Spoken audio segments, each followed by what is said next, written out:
the partying has already begun. It's a cold, nippy day outside here, perfect for bratwurst, and they're firing them up right now as the fans are getting fired up for what ought to be an explosive basketball game in this first-round contest in the Eastern Conference between the Milwaukee Bucks and the Orlando Magic. Should be an explosive basketball game because we have two high-scoring teams. Milwaukee's second at over 100 points a game. The Orlando Magic sixth at 97 and change. I would suppose, Mike, if there is one difference between these teams, it's they both have high firepower. There are more big guns on the part of the Milwaukee Bucks. Bob, you go around the league and you try to think of high-scoring duos. It's not that difficult. You think of San Antonio and Duncan Robinson combination in Sacramento, Stojakovic and Weber. But when you try to think of high-scoring trios, a little more difficult. The highest scoring group in Los Angeles, the Lakers, Kobe Bryant, Shaquille O'Neal, and Derek Fisher averaging over 68 points per game. The second highest scoring group, and perhaps the most explosive, right here, the big three in Milwaukee of Cassell, Allen, and Robinson. These three players each had career highs in individual games this season. Robinson scoring 45, Allen 43, and Cassell 40 points. When this Milwaukee team is shooting the basketball well, they can be an offensive juggernaut. Just ask the top four teams in the Western Conference who the Bucks own an 8-0 record against. Now, of course, Tracy McGrady, a big powerhouse scorer for Orlando Magic, but the X factor in this game will very probably be Darrell Armstrong. He's with Cheryl Miller right now. And Bob, Tracy McGrady may be the team's leading scorer, but Darrell Armstrong, hands down, is the emotional leader. But Darrell, this month physically has been really tough on you because of that strain groin. How healthy are you? I'm healthy enough to get out here and play. You know, it doesn't matter if you're injured or not. It doesn't matter if you're healthy. This is the playoffs. This is the time you got to play. You got to be there for your team, and that's why I'm just out here ready to go with my teammates. You guys come into this series, obvious, overwhelming underdogs. How do you steal tonight's game? Just go out here and play basketball and win one. And, you know, stop all that talking about we the underdogs. And, yes, we are. We're the 7th seed, but as you can see so far, home court advantage hasn't been too good for the lower seeds. All right, good luck, Darrell, tonight. Thanks a lot. Let's go back to you, Bobby. Thanks, Cheryl. Of course, Darrell is pumped, says he'll be able to play all right, but how injured is he really? In actuality, Darrell has not practiced well at all due to the injury. In fact, he pulled up in yesterday's practice with that groin. If it were the regular season, he probably would not play tonight. But it's not the regular season, it's the playoffs, and that's why he's going to go. Now, while he is the captain of their team, their emotional, inspirational leader, their coach on the floor, the main man for the Orlando Magic is T-Mac, Tracy McGrady. While Milwaukee has its big three, Orlando has its big one. McGrady is 7th in the league in scoring this year. He has scored 40-plus points 5 times, over 30 points 26 times this season. He has the most shot attempts, free throw attempts, and rebounds for the Magic team, while having the second most blocks and steals. The question will be, is the playoff load too heavy for this 21-year-old? We're going to find out just minutes from right now. We'll be joining Ernie in the studio back here for the tip-off, and we'll do that right after this.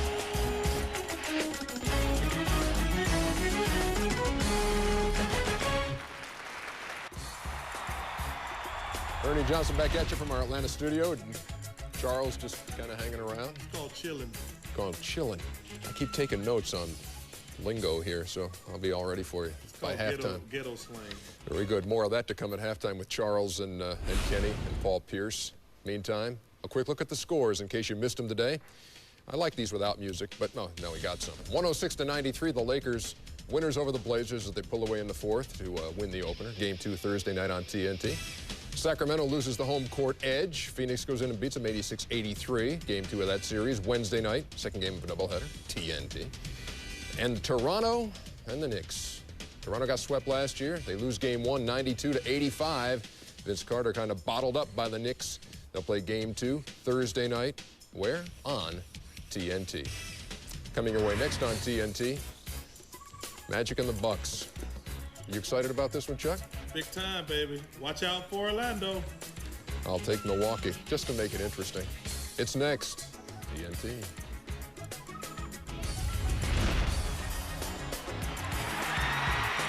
NBA playoffs on TNT, brought to you by Bud Light. For the great taste that won't fill you up and never let you down, make it a Bud Light. By Daytech Online. Believe it or not, all online brokers are not the same. Daytech Online, built to trade. by 1-800-CALL-ATT for collect calls. And by Nestle Butterfinger.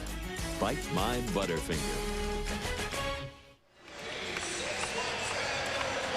Welcome back to the sold-out Bradley Center in Milwaukee, Wisconsin. Just moments ago, the fans went crazy when they unveiled the Central Division Championship banner. And now let's have a look at tonight's Gatorade starting lineups. As you look at the Magic, Mike Miller, one of the candidates for Rookie of the Year, starting at the off-guard spot. He has been a major factor in the success of Orlando, and you note that Mark Pope is starting in the middle for the Bucks. The Bucks are 30-15 when Pope starts the ball game. So those are our starting lineups tonight, and we are moments away from tipping it off here as you look at the Bucks. Bob, it will be interested to see how they come out and match up to start the game. During the regular season, there were a couple times where Doc Rivers experimented and played Mike Miller on Cassell. The reason being Cassell is affected by taller, bigger players. Armstrong, therefore, can play Allen. Allen would be too tough for the rookie Miller off the dribble. So, therefore, a smaller, quicker guy on Allen, try and crowd him, make him put it on the floor, put a bigger man on Cassell, take away his post-ups, affect his jump shooting. Take a look at Doc Rivers. This will be the first playoff game for Doc Rivers as a head coach. He was Coach of the Year last year.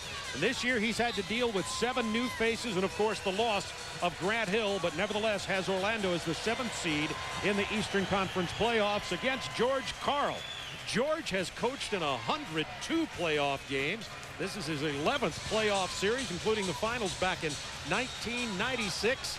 Both of them are happy. They've just had recent contract extensions. You think about that. George coaching 102 playoff games. Doc has coached 164 games regular season combined. So you have 2 ends of the spectrum. But I think everybody realizes Doc Rivers, Coach of the Year last year, probably will get a number of votes again this year.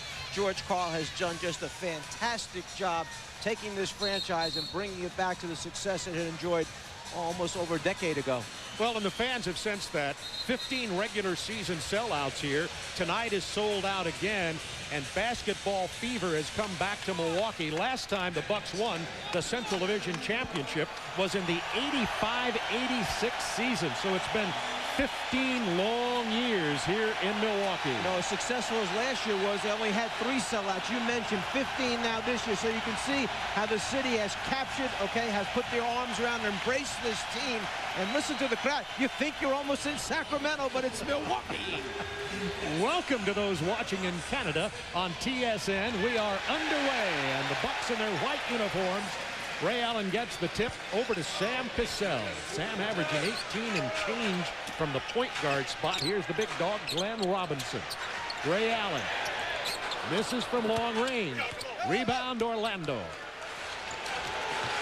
Keep in mind, as the game goes on, Milwaukee is primarily a jump shooting team. You must chase them hard. You must follow them and make them put the ball on the floor because their 3 main guys are all jump shooters. Speaking of main guy, Tracy McGrady tries his first shot of the game. He misses, still scores. Back come the Bucks. Sam Cassell pulled up, blocked by the clerk. Out to Robinson. Neither team has been able to score so far. Bo Outlaw with a rebound for the Orlando Magic. Tracy McGrady defended by Glenn Robinson. One of the big decisions that Doc Rivers and his staff had to make is Mike Miller tees it up and opens it up with a 3 from the downtown area. Should they change their style of play for the playoffs? They know that they can't go up and down all night, but basically that's how they play during the season, the freedom to shoot offensively. Milwaukee has as many shooters and much more depth. That's the problem. Doc decided we're going to go after it. You see there that Mike Miller, who at 6'7", so much bigger than Sam Cassell, but obviously not as quick, is matched up on him on that last play. But right now, 3-0 Orlando. McGrady on the drive is fouled out on the floor. I think what you have right there is a difficult matchup as far as Milwaukee's concerned. Robinson trying to play McGrady. McGrady with that quick, long step. You have to respect the fact that he's a good shooter from the outside. The bump that time by Robinson. And now ball side out to the Magic. Yeah, if there's any way to slow down Glenn Robinson, of course, it's to make him work so hard on defense. We'll see how that develops as this night goes on. Tracy McGrady turns it over. Pope, I thought was going to turn it back, but no call. Williams to Glenn Robinson. No! Rebound to Clark, kept alive by Tracy McGrady. Milwaukee is 0 for 5 to open this ball game. McGrady. It is 5-0. In transition, bad matchup that time for Milwaukee. It was either Pope that was going to play him or Williams had a switch on a little pick and roll. McGrady knew he had him at his mercy, wound up pulling up for the jumper. Now Miller on Robinson. Robinson throws up the air ball. Back come the Magic, leading 5-0. It's 0 for 6 from the floor for the Bucks to begin this ball game. Inside, DeClerc with a jam. 7-0 Orlando. Tracy McGrady kept his head up. His eyes looked over the whole court. He saw the double team coming from the baseline, found his teammate underneath. The crowd getting in, looking for some offense here. Robinson having trouble with the handle. Cassell looking to penetrate. Finds Scotty Williams, and Bo Outlaw got a piece of that one. And a piece of Williams. McGrady. Rebound, Scotty Williams. Bucks now 0 for 7 shooting the basketball to start this game. Cassell's pulling up for 18. Not this time. Ray Allen, he's fouled hard.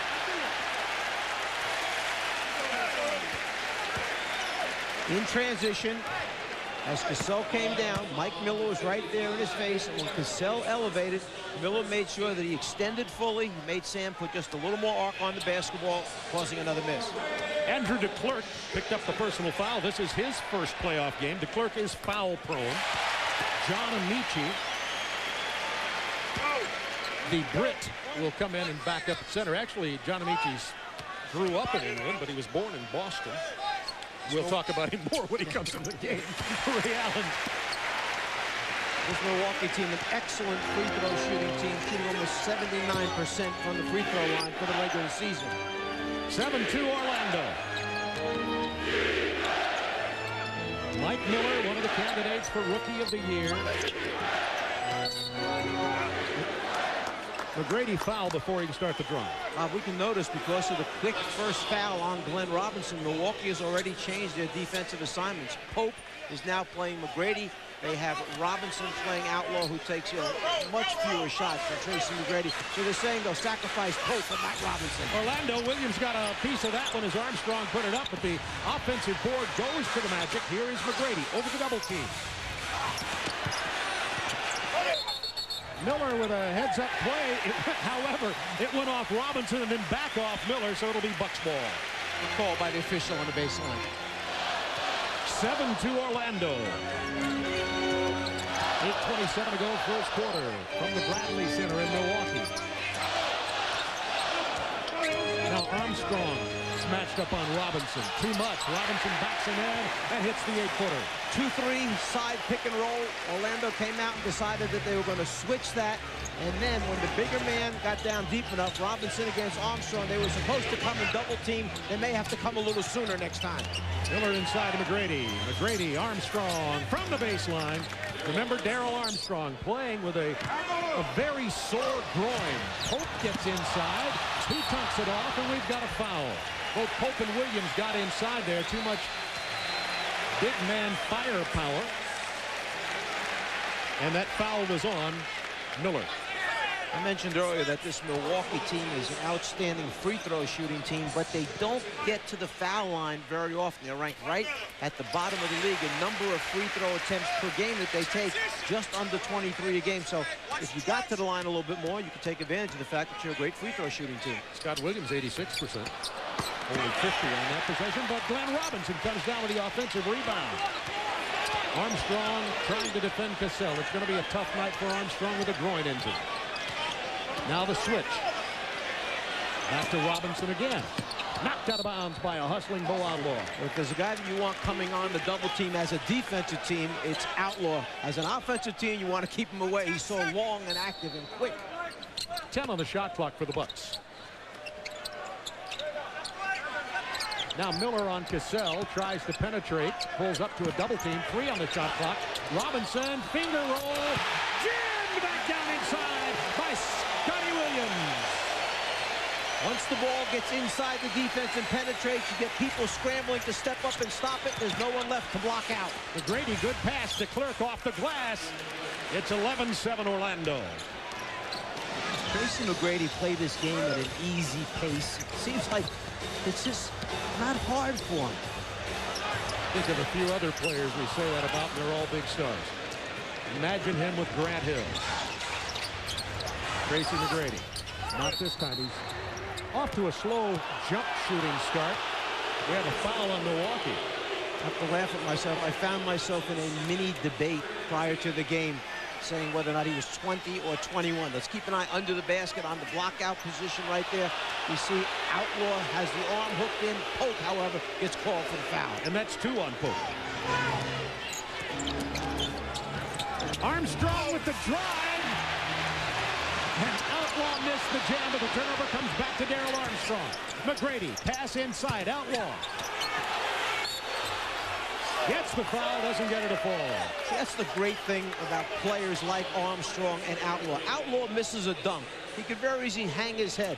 Instead, his teammate goes back and gets the basketball back for him and then gets it right back into the same guy's hands who wound up missing the dunk. And now, as a result of hard work, second effort, 2 free throws will come up.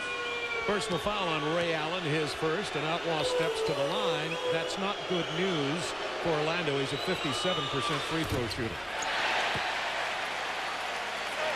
Talk about Tracy McGrady off to a poor shooting start. 1 of 5 from the floor is Tracy early in this game. Yeah, but how about the looks, the easy baskets that he's gotten for his teammates? He may not be shooting it well, but he's finding the other people as they're running a second guy at him. He's candidate for most improved player as Outlaw gets 1 out of 2. And versus Milwaukee this year, he's scoring more than his average. 28-3, 43% field goals, and averaging nearly 8 rebounds. So McGrady has played well against the Bucks earlier this year. That's on Armstrong.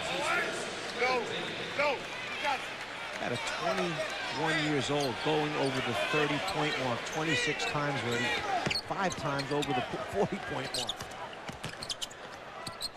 Scotty Williams left alone for the jumper. He's got that. The Clips did not get out on him. And we have 12-9 Orlando.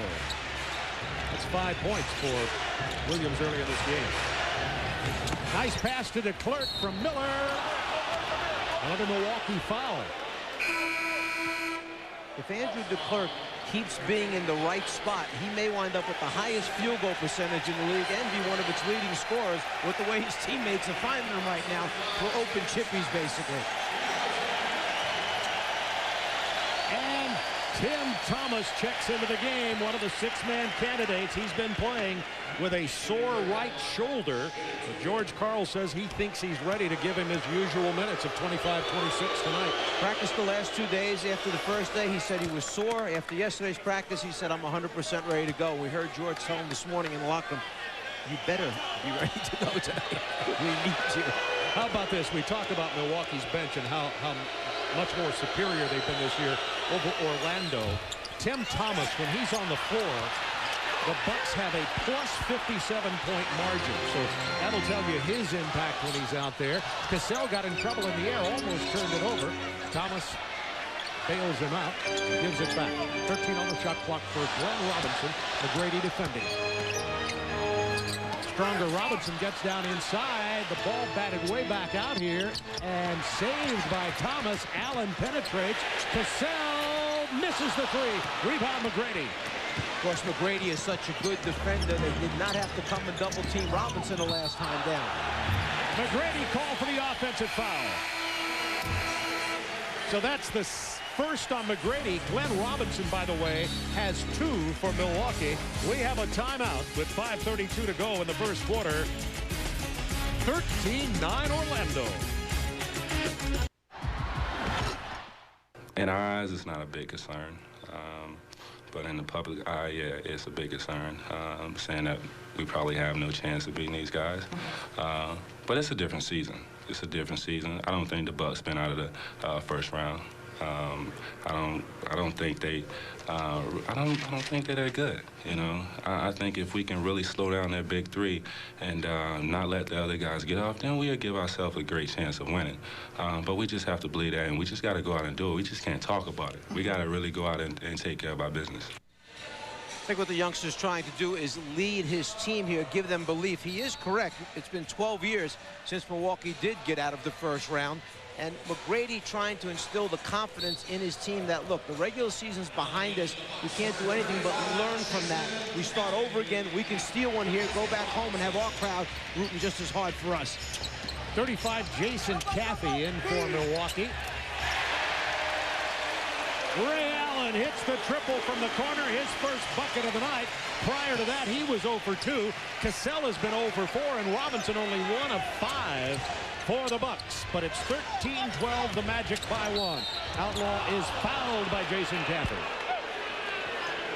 Right now, if you are Orlando, you're a little concerned because you lead by 1, but Milwaukee, which is 7th best shooting team in the NBA this year, is shooting only 25% from the floor, and they're down only 1 point. So if your defense can stay that consistent throughout the rest of the game, you're in good shape. But you would think that Milwaukee might heat up a little bit as you get going. Bo Outlaw to the free throw line again. He was 1 out of 2 last trip here. I told you he's a 57% free throw shooter. There's Doc Rivers, of course, a great point guard in his career, talking to Darrell Armstrong. If Bo doesn't get this free throw straight now, Doc may send him down to work with Shaquille in the offseason. But Shaq seems to have it going now at the foul line. Orlando, the 26th best free throw shooting team in the league at only 71%. 13-12.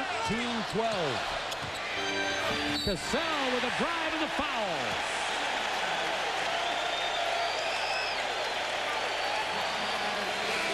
And that's going to be on DeClerc, his second. The key to this whole series, watch how Cassell keeps his dribble alive. Right there. He turns his back. You think he's going to pick it up and pass it. Instead, he continues on down the lane, makes the shot, and gets fouled. This is the first lead for Milwaukee, 14-13. Cassell hoping to add to it. John Amici has checked into the game for Andrew DeClerc at center. Amici in his 3rd year, 6'10". Told you before, born in Boston, raised in Stockport, England. McGrady, oh my, what athleticism. Rebound, Scott Williams. 4:35 to go in the first quarter. First lead for the Bucks. Scott Williams, the ball fake, 13-footer. Scott Williams off to a great start here tonight. Scotty has 7. 17-13. The last great season that Scott Williams had was back in Chicago days. When that season ended, he signed as a free agent with Philadelphia. It seems like since that time, oh, what a great move that time by McGrady. Talk about finishing strong with his left hand. And one, Tim Thomas with the foul. You saw there was nearly an altercation. Watch after this play. McGrady knew that Thomas was going to go up after it. He's got Williams on his back, so he decided to take no chances. Let me get it inside the rim, then I'll go to the free throw line for the three-point opportunity. That stopped an 8-0 Milwaukee run, and here is Tracy McGrady. Candidate for the most improved player. They call him T-Mac. Sometimes the big sleep. They'll say he takes a nap every time you turn around. 73% free throw shooter. He converts the three-point play. It's 17-16 Milwaukee. Cassell, that deep penetration, couldn't hit the short shot. John Amici with a rebound. Cassell puts great pressure on the defense. He keeps coming at you with the dribble. You saw him race it down after the free throw, pull it back out, and then go again. Good ball movement. Amici from long range. That's certainly not his shot. How about the rebound from McGrady? Now, Orlando has retaken the lead with 3:41 to go in the first quarter. Tracy McGrady has a real good understanding of what this playoff intensity is all about. And it's his first playoff. Yeah. Actually, second. It's his... Now, I just want to get this straight. It's his 3rd playoff game. Well, is it first, second, or third? Which one is it? I want to get this straight. It's the 3rd. Okay. I want to get it straight early on. We'll be counting a lot of playoff games for him, probably. I get Grant Hill back. And next game will be his 4th? Exactly. I got it now. I'm catching on. I have an abacus here that I'm keeping track of it with. You probably don't even remember what that is. Scotty Williams off to Ray Allen. Gets inside. 3-second violation, and the ball will turn over. 2:59 to go in quarter number one. 18-17 Orlando.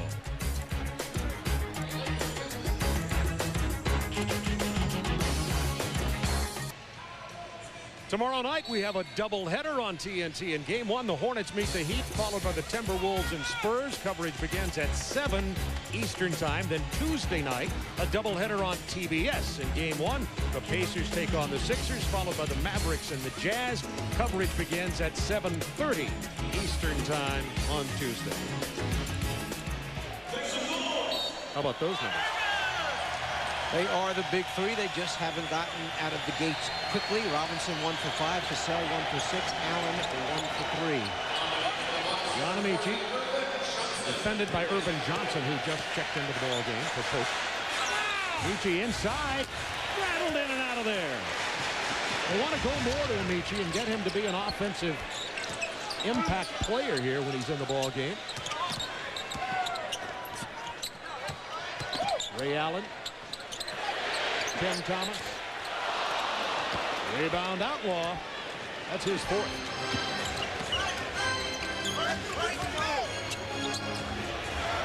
Amici.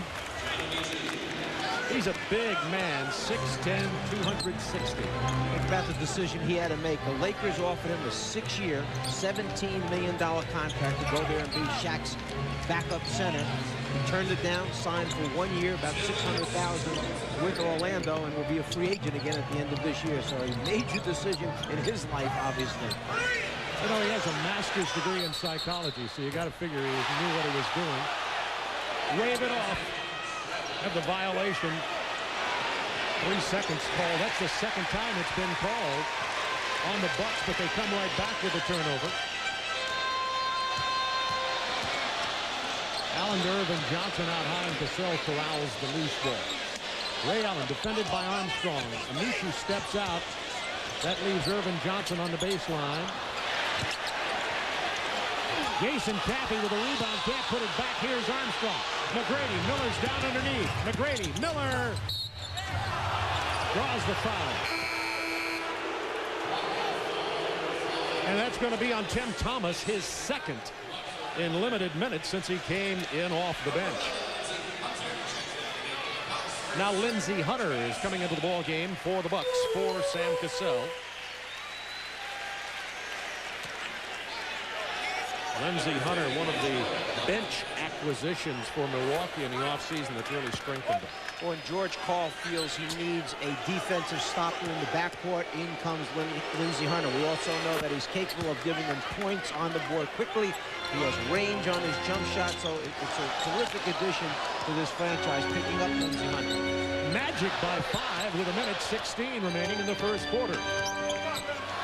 Allen beats Miller off the dribble, kicks it out. Lindsey Hunter. Miller comes up with a loose ball, but we're going to get a foul on Miller. I can't believe it. And Doc Rivers is saying, how could it be there's a loose ball on the floor? We want players to be aggressive. They're both just diving for it. So what? There's a collision. Doc feels that's part of basketball. It should be no call. And it's Mike Miller's second personal with 1:05 to go in the first quarter. Big call. The Doc is probably going to take Mike Miller out of the game as soon as he winds up talking to the official. Johnny Davis, his assistant, reminding Doc, Miller's got 2. We may want to sub right now. Lindsey Hunter hits the free throw, and we're going to get a sub. Coming in the ball game, D. Brown, the veteran, 11th year, his 28th playoff game. He has the most playoff experience of any of the players on this young Orlando Magic team. 22-19 Magic.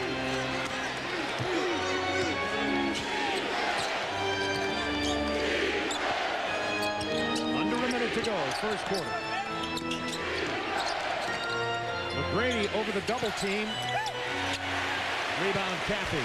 Lindsey Hunter. Good defensive job that time by Milwaukee. They stayed down, stayed in their stance, didn't go for the ball fakes, kept their body between McGrady and the basket. McGrady defending Ray Allen. We've got a loose ball foul, and it's going to be on Orlando, and Armstrong is down. Let's see if he's all right. Remember, he comes in with the groin injury. Darrell Armstrong is always down. Every game he's on the floor. So is this guy. Yeah. Doc Rivers.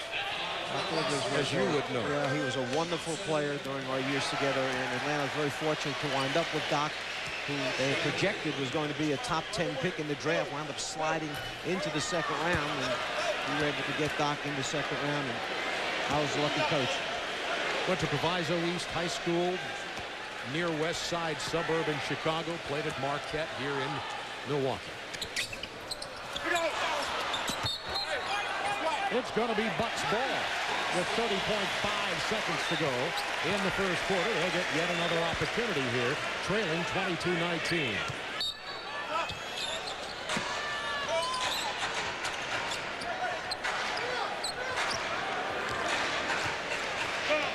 D. Brown defending Lindsey Hunter.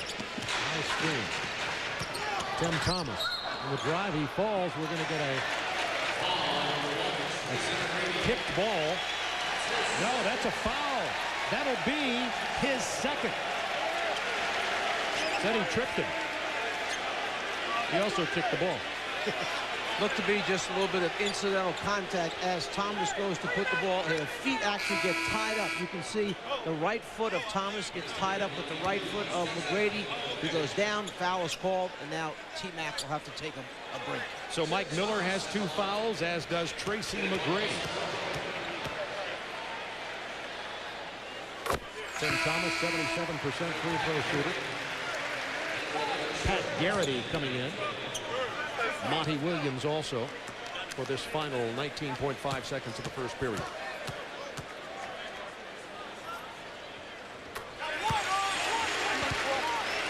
It's 22-21. Must protect the ball around Lindsey Hunter. He always likes to stick that hand in and get a piece, a little flick or steal. Troy Hudson in here for this final few moments. Hudson, number 11. Can create off the dribble, as you see, but the ball won't go. No whistle. And at the end of one, the Magic lead 22-21, and Orlando holds Milwaukee, the second highest scoring team in the NBA, to 26% field goal shooting in quarter number 1.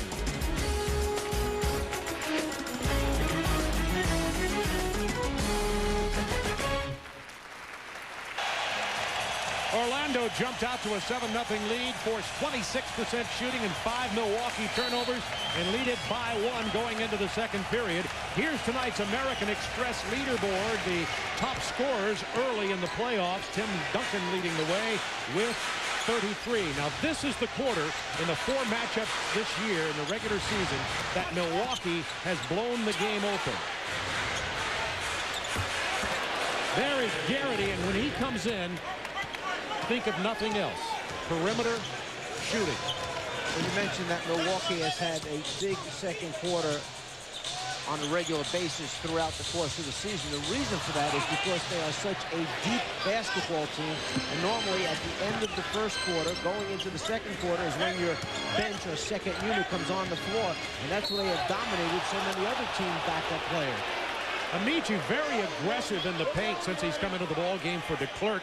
As he backs in, he gets fouled, and that is Jason Caffey, who's picked up his second personal.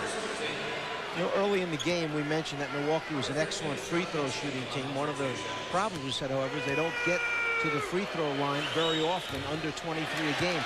Yet, on the other end, Orlando fouls a lot. So when you look at the first quarter stat sheet, Milwaukee has already taken 11 free throws at the end of the first quarter.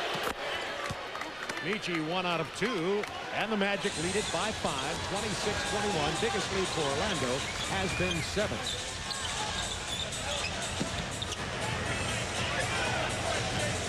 Troy Hudson trying to defend Ray Allen. Allen tries glass, Irvin Johnson soaring in for the putback.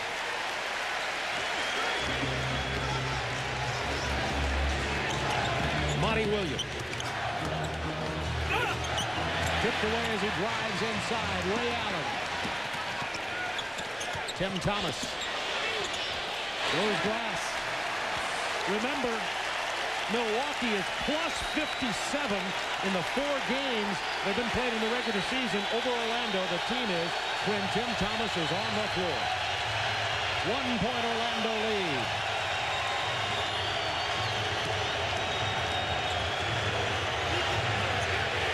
Garrity. See, Amici has a very difficult time against long, active players.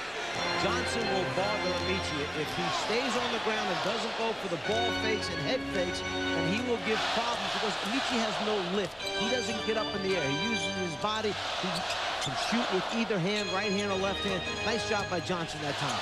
Tim Thomas powering his way inside. Irvin Johnson comes up with a rebound, and he's fouled by Amici. That's his second. Yeah, and that should not be any shot attempts because he actually ran into him while he was still on the ground. That's where the collision took place. That'll be sidelines inbound.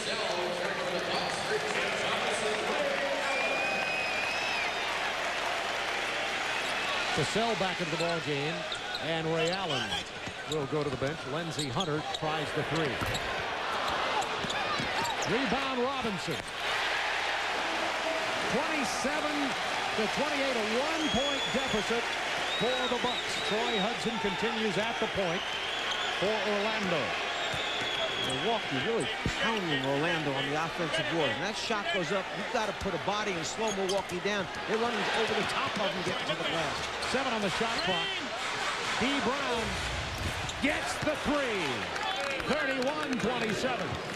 Orlando. Kathy leaks out early and gets a two-handed throwdown as Garrity was late getting back on transition.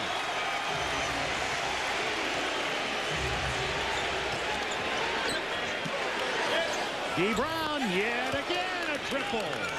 34-29.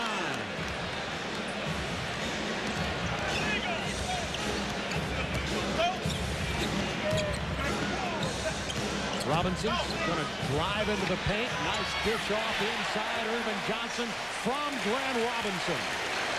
Would you classify this as not necessarily a defensive gem that we're watching? It's not a kind of game you would be coaching, I know that. But the people are happy. Everyone's happy because the basketball is going into hoop. Will put a lot of points up on the scoreboard.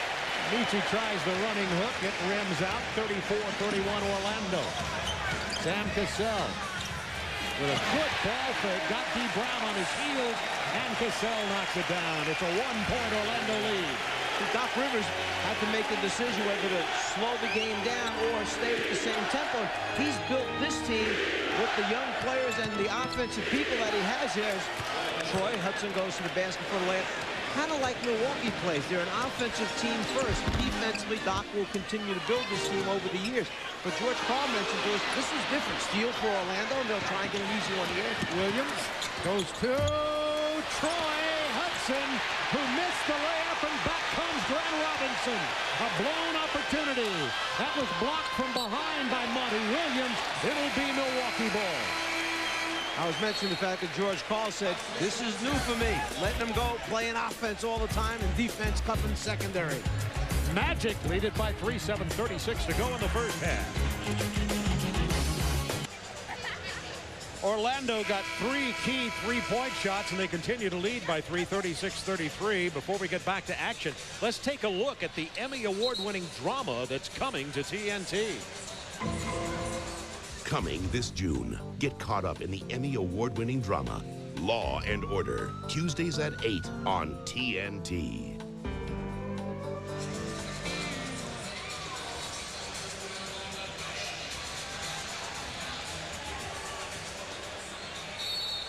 Welcome back. You take a look at the stat line thus far in the game with 7 and change left in the second quarter. Milwaukee only shooting 35%, and you notice Orlando 4 out of 5 from beyond the arc. And I'm sure that Doc Rivers got his message across to this unit coming on the floor in the second quarter that you must do more than just hold your own against them. Right now, as Johnson scores inside after a little pump fake there. Right now, Magic bench 18-14 since this second quarter has begun. 1-point Orlando lead, 36-35. Grady back in the ball game, being defended by Glenn Robinson. Grady pulls it up and knocks it down. Tracy has 9. Cassell trying to drive on Brown. Gets him back on his heels like he did on the other side of the hoop, but misses the shot this time. Out to D. Brown. Garrity, look out. Jason Cappy up in his face this time. McGrady gets Robinson airborne. Not this time. Rebound to Michi. He's fouled by Cappy.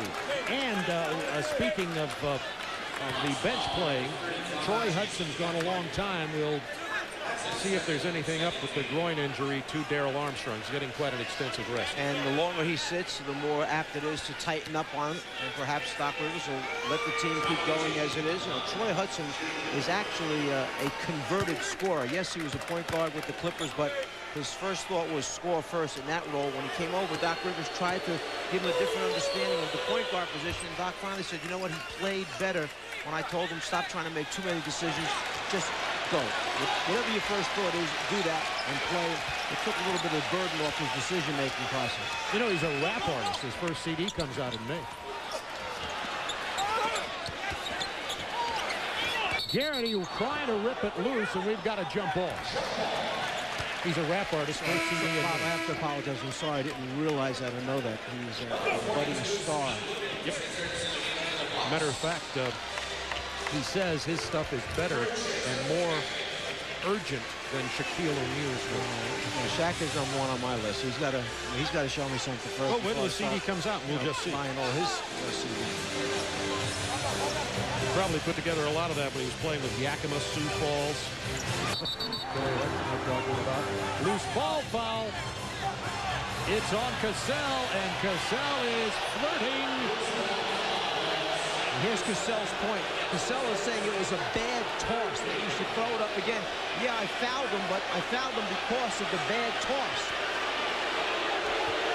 Sam is still explaining his position. To no avail as usual. 40-35. Orlando continuing to lead. Remember, this second quarter has been their Achilles heel in the series with Milwaukee. Bad pass. Robinson with the interception. Lindsey Hunter defended by D. Brown. Got a foul away from the ball on Pat Garrity. And that'll be his first personal. 5:54 to go in the first half of play. 40-35 Orlando.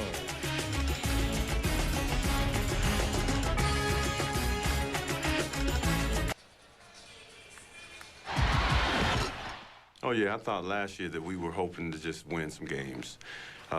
Making it out of the first round, we knew that we had played some pretty tough games against Indiana during the year, but, you know, at that point, we're like, let's win some games, and then we'll see what's going to happen. Let's try and get to a game 5. Now, you know, we're expecting to get this thing done, play some good basketball, come out and force our will on our opponents and move on. And, you know, we want to do it as, you know, in a business-type manner and go out there and win some games.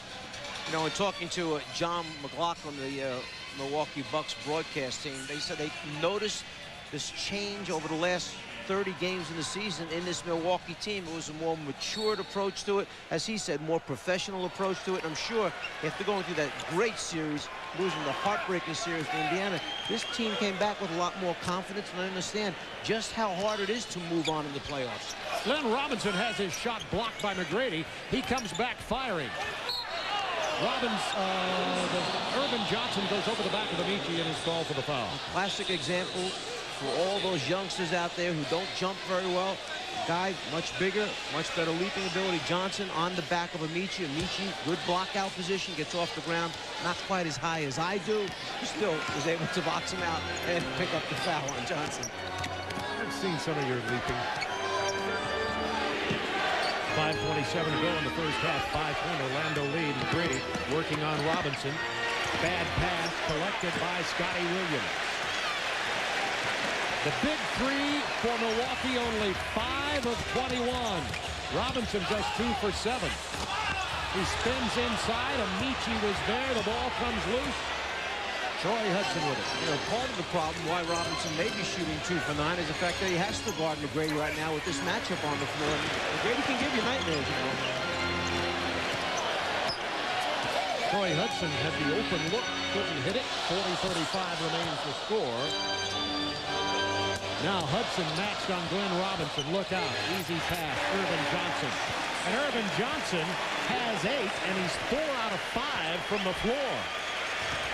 Johnson with 8, Scott Williams with 7. The reason being because so much attention is being paid to the main 3 guys, that the lesser players are getting easier shots right now.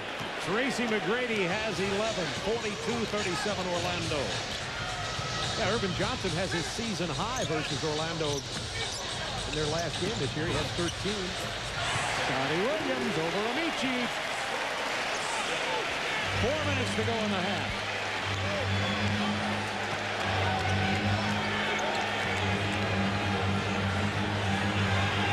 McGrady, not this time. The rebound, Irvin Johnson. Irvin Johnson's averaging just over 3 points per game. Yeah, he loves to see the magic coming. Have some substitutions now. Tim Thomas and Ray Allen into the game for Milwaukee. Darrell Armstrong is back along with Mike Miller for Orlando. That was Garrity's personal, and he has 2. 3:49 to go in the half. A trio from Milwaukee that averages a combined total of over 62 points per game. Just 14 points right now. 16 points with Ray Allen hitting the jumper. Once again, a 1-point Orlando lead. Every time the Bucks have gotten to within 1, Orlando has answered. And it seems that it's always been a big 3-point shot that's done it for Orlando. Right when Milwaukee seems like they're going to turn the corner and come back. Armstrong tried to drive, ran right into Williams. Cassell up with the ball. And Cassell may be injured. He's certainly hurting. Oh, he's up. Armstrong can't beat Williams on the reverse spin. The next player, Thomas, gets a hand in there, and then the collision as Cassell tries to come up with the ball. And the personal was on Darrell Armstrong, his second. Cassell goes to the free throw line. Sam's an 86% free throw shooter. Out of Florida State, Sam Cassell in his 8th year. He's not shooting. They're going to inbound the ball. Nice fake by Sam. Well, Sam wanted to shoot. Well, he's always willing to go up to the line, pick up a couple extra points.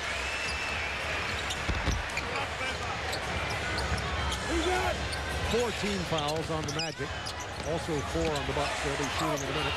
Cassell misses. Williams follows. What a first half for Scotty Williams. He has 11. He averages only 6 points a game. And now the Bucks have finally gotten the lead back at 43-42. You had one player rotate on the Magic to try and help out. 2 more players went for the block shot. There was no one left to block out. Therefore, the offensive rebound and score for Milwaukee. And Doc Rivers wants a timeout. The crowd back in this thing. Scotty Williams, 11 points. He's 5 out of 6 from the floor, and also has 8 rebounds as the Bucks have regained the lead. Well, we certainly didn't expect to finish like that in a close game that was, nip and tuck for 3 quarters. We had a game plan come out the 4th quarter, and we were able to execute it. And you see the story in that Portland Lakers game, 106-93, and Kobe Bryant pulled up with a possible rib injury in the game. We're trying to see how serious it was. He came back and played and combined with Shaq for 52. It looked like the Lakers were going to try to put Portland away early. To their credit, Portland hung in. They came back, actually took the lead, and were an even game after 3 quarters in essence, and then that 15-zip run to start the 4th quarter by the Lakers basically ended it. Clark got the ball inside to Outlaw, who nearly blew the layup, but got it go down, and Orlando just stopped an 8-2 run for Milwaukee after the Magic had led 40-35. It's now 44-43. Orlando. Ray Allen, fadeaway jumper over Darrell Armstrong. Allen starting to heat up. Has 9. McGrady over Thomas. Rebound Glenn Robinson. Thomas stopped by Miller. 2:13 to go in the half. Outlaw now on Sam Cassell. Beats him off the dribbles. Outlaw knocks the ball loose. Scotty Williams pounds inside. Offensive foul, a call from Ronnie Nunn. Darrell Armstrong goes right over to the youngster Mike Miller, gives a little pat on the back and says, good job of hanging in there, good defensive position. Basically, Scott Williams tries to run over the top of him. There's Miller in front, or DeClerc rather, in front, who took the charge, and the offensive foul is called. Miller, ball fake. Darrell Armstrong misses the three. Robinson with yet another rebound. He's getting a lot of those long rebounds. He has 8. Thomas blows by Outlaw. Offensive foul on Tim Thomas.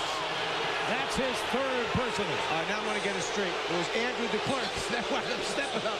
And the ball is well out of his hands after the pass is gone. Here's the collision. DeClerc, sacrificing his body, takes the offensive foul. You're nothing if you're not honest. All about accuracy. Bo Outlaw pounding inside against Tim Thomas. That's going to be a travel call. Bo Outlaw is a tremendous defender. He does not have the best hands in the NBA. He gets garbage points, meaning hard work points. Second shot opportunities, running the floor, getting some off the free throw line.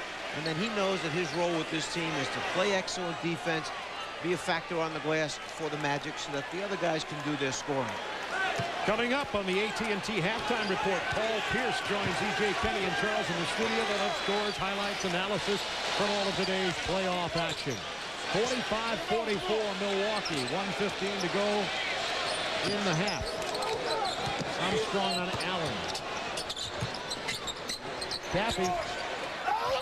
Scotty Williams, he's been a powerhouse in this first half. His 9th rebound. Under a minute. The clerk on Cappy. Cassell. Robinson with his 9th rebound.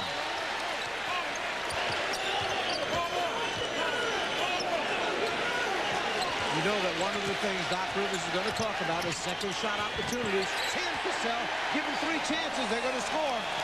Cassell went right downtown, right down the middle, laid it in, and it's a 3-point. Bucks lead, the crowd on their feet. Milwaukee with 47 field goal attempts, Magic 37 attempts. McGrady was fouled by Cassell out on the floor. And that's 2 on Sam. Tracy McGrady with that quick, long first step and the ability to turn the corner. Cassell knows he's beaten, so he commits the foul. Sam talking to Ronnie Nunn. He's done a lot of lobbying here in the first half. 18 seconds remaining. You know, Senator Cole owns the team, the Milwaukee Buck team, so obviously Cassell looking to the future, maybe political career down the road. Could very well be. If you talk to Sam as you and I have, there's the senator. Sam could have a political career. We'll just have to chat with him. It's a 2-point Bucks lead. McGrady hoping to cut it to 1 with 18 seconds remaining in the half. Tremendous commitment by Senator Cole to this team because, you know, this team basically would be together. There's only one player that could have an option at the end of this year. Otherwise, they're going to have this nucleus together, the entire team, for at least 2 more seasons. Their payroll now has moved up because of their commitment, extending some of the contracts. They're like number 7 in the league in payroll, which is a great commitment by the owner. And there are those who think Milwaukee will come through these playoffs and win in the East. McGrady gets them both. 1-point game.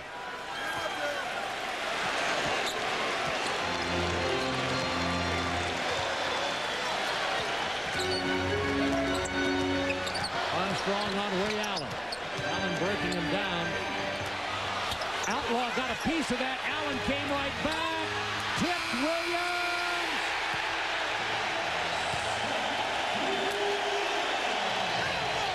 They exploded at the Bradley Center. The Bucks in the half on a 14-6 run and lead it by 3, 49-46. That's a second shot opportunity by Ray Allen, and then another one by Scott Williams, and then one more to get it up on the glass. As the red light goes on, the ball goes in. It's a good shot. And Williams with 13 points and 11 boards is with Sherrill. Scott, the team obviously struggled in the first quarter. The big three weren't shooting the ball well, but yourself and also R1G1 really did a good job, especially on the offensive boards. Yeah, you really nailed it, Sherrill. We've had a 5-day layoff, and I think that might have held our big three a little bit, but we expect them to come back in the second half. Are you a little bit concerned defensively that Orlando's still shooting the ball at a decent clip? They really are. Garrity hit some big threes out there. D. Brown came off the bench and hit some threes for him. We're going to have to get out on those shooters a little bit better and keep an eye on Tracy McGrady. All right, good luck in the second half. Let's come back to you, Bobby. All right, so the Bucks end that half on a 14-6 run. And once again have been the dominant team in the second quarter, as they had been all year long against Orlando. We'll be joining Ernie Johnson right now. We'll be back here in just a few minutes. 3-point lead. Ernie. Thank you very much, Bob. And it's the AT&T halftime report on another playoff night here on TNT. EJ, Kenny, Charles, Paul Pierce of the Celtics wrapping up his two-night stay here as our playoff analyst. And it's 49-46, the Bucks, the number 2 seed with the lead over the number 7 Magic. 49-46. Charles, you like Orlando in this? I do like in the series or in this game. I don't. Well, I think they got a really good chance to win this series. I just don't think Milwaukee's dominant enough. But Tracy McGrady got to get some help. You got to get Amici can score inside where the Bucks are vulnerable, but also Mike Miller got to step up. I'm not sure Darrell Armstrong can help in this series because he's got his hands full with Cassell. But Amici and Mike Miller. McGrady's got 13. Ray Allen's 9. Hey, Orlando Sentinel today. Orlando's McGrady versus Milwaukee's Allen. Who's better? George Karl says that Ray Allen is a better overall ball player than Tracy McGrady. Well, he's on drugs. He's on drugs. Wait, what, on the drug thing? Or with this? Okay. That article right there. I like McGrady. He could do so many different things. I think he's a better rebounder, a better defender than Ray Allen, and I just don't see who. I just like McGrady. Well, yeah, I think that there's two different things that just because, like, someone says you're not Michael Jordan doesn't mean you're not a good player. And Ray Allen is a very good basketball player. But Tracy McGrady's on a different level. But I think in Milwaukee, in terms of what they do, everyone says they don't have a post present and they have a tough time scoring, but they get the ball different ways to the basket inside, and they do it on penetration. Here's Tim Thomas. He gets into the point where you want the ball at the post, so you don't have to have a post up. Scott Williams, this is where the post guys want the ball. In the middle, he gets it there on dribble penetration, so they get the same thing that you don't have to have a dominant post player off a dribble penetration. 49-46 Bucks at the break. This is the 2-7 matchup in the East, 2-7 matchup in the West. Happened earlier this afternoon at the Staples Center in Los Angeles. And guess what? Rasheed Wallace lost his temper. This is right at the half, and I think the ball came down somewhere, but somebody said something, and then Bill Spooner said something to Rasheed, and Rasheed went a little, how would you put it? Yeah, you see how Spooner was not even in that play. That's the only thing that I defend Rasheed just a little bit. He's still a maniac, but I still defend him a little bit on that. Oh, my goodness. Lakers went on a 15-0 run to start the fourth quarter, broke open a 74-72 game and won at 106-93, outscoring Portland 32-21 in the final period. And so Lakers take a 1-0 lead, holding serve at the Staples Center. Game 2 of that series Thursday, part of a doubleheader on TNT. It will be Game 2. Got the feeling that Portland really needed something to happen right here to start feeling good about themselves after all the turmoil. Say, you know what? We got a chance in this thing. Do they still have a chance? No. They had to win today. Because one thing about a veteran team, you know that once the playoffs start, everything starts over. They played like that the first two and a half, 3 quarters, but they have to win today. Can they beat the Lakers 3 out of 4 games? Not in your wildest dream, Ernie, and that's what they got to do right now.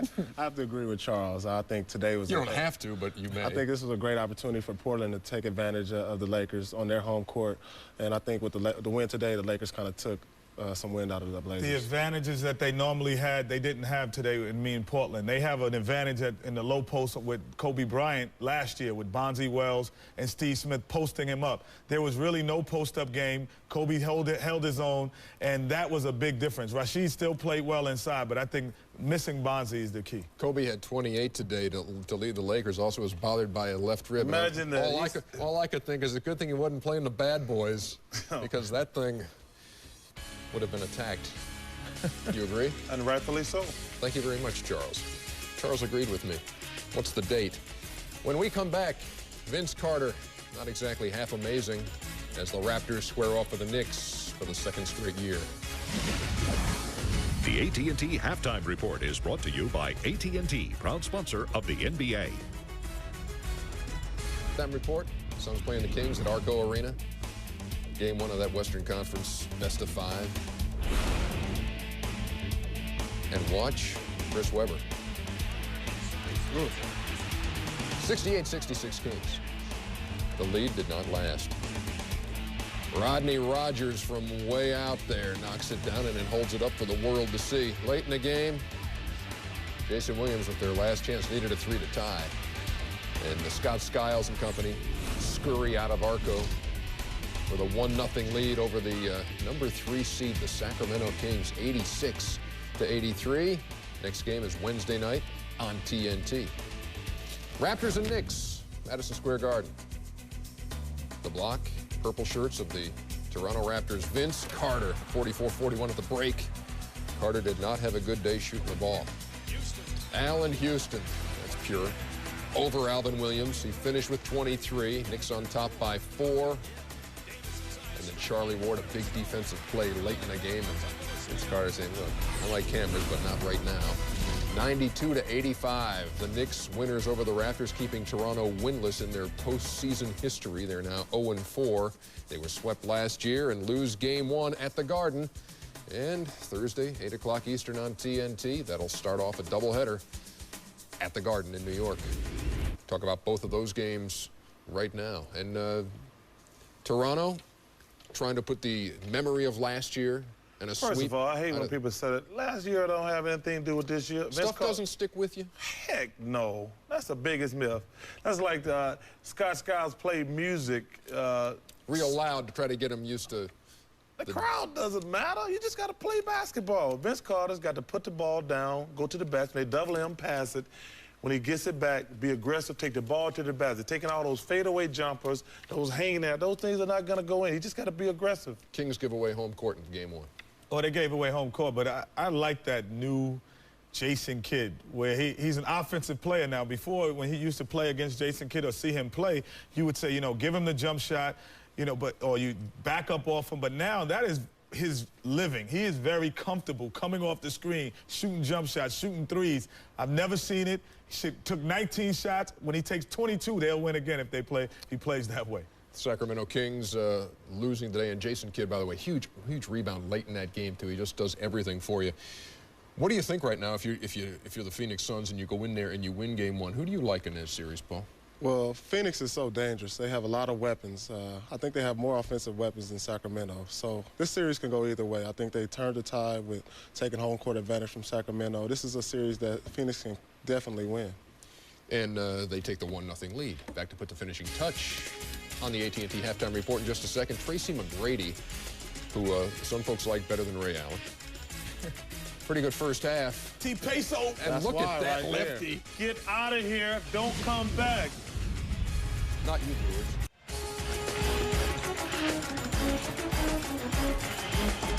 The lakefront in Milwaukee, Wisconsin, where their Milwaukee Bucks are leading it by 3, 49-46 at the half.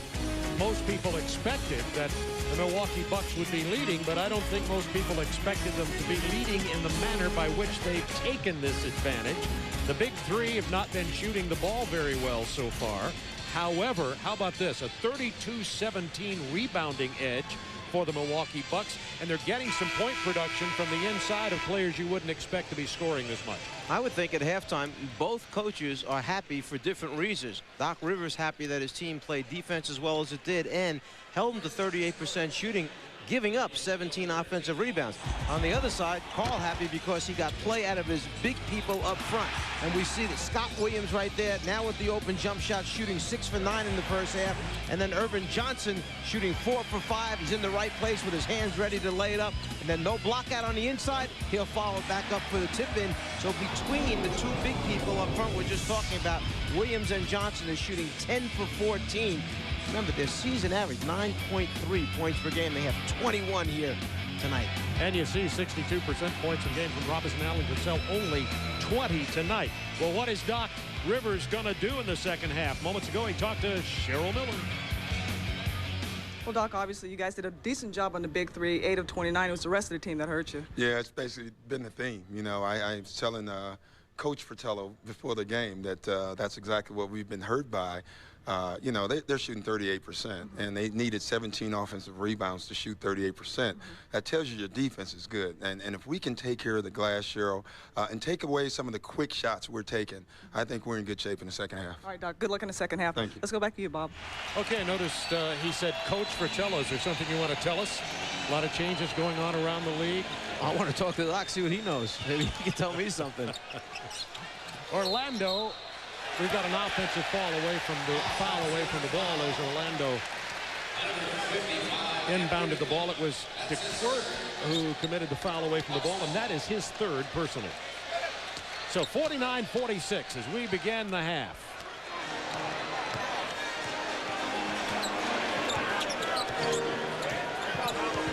Orlando hanging in well, especially despite that 32-17 rebounding deficit. Magic get the rebound this time in the hands of Tracy McGrady, who was only 3 of 9. He had 13 points, but only 3 of 9 in the first half. And continues missing. DeClerc with a rebound and a heads-up play. Doc Rivers probably told the team, how about us trying to take a turn on the offensive glass, come up with a couple extra shots here, since Milwaukee had 52 field goal attempts, and Magic only 37 in the first half. And Armstrong's going to run down, and another offensive rebound. Outlaw out here to McGrady. McGrady's going to penetrate, goes into triple coverage, and draws the foul. That time down the floor, the Magic come up with 3 field goal attempts themselves. Some hard work on the offensive boards, and some hard work by McGrady trying to get in the seam and turn the corner. He meets the two big people stepping up, Williams and Robinson for Milwaukee. And R1G1 picked up the personal. That will be Irvin's third personal foul as McGrady steps to the free throw line. I told you 13 points in the first half. He was 1 out of 1 at the free throw line. Tracy McGrady, you know the story, came out of high school at Mount Zion Christian Academy. This is his 4th year. He transferred from Auburndale, Florida High School to Mount Zion as a junior. Nobody thought too much about him until he played down there. Then his high school coach actually encouraged Tracy to go straight to the pros. You usually don't hear that story come out of high school, but the high school coach was right. Tracy just signed a $93 million 7-year contract. Robinson missing, and the defensive rebound to Mike Miller. Out quickly to Armstrong. Bad pass looking for McGrady. Back to Cassell. 51-48 Milwaukee. Here's where the Magic tried to push it up on one end. Bad decision with the pass, leads to an easy 2. So there's a 4-point swing in the game. 2 you don't get, 2 they do get. McGrady's going to pull up just inside the line, and McGrady is not shooting well tonight. He is 5 of 16. Robinson 4-3. That's a triple from Glenn Robinson. We'll see a timeout here by Doc Rivers because, remember, the margin of victory in the 4 games this year, in order, 9 points, 12, 12, 12. Doc Rivers knows this can open up all too quickly.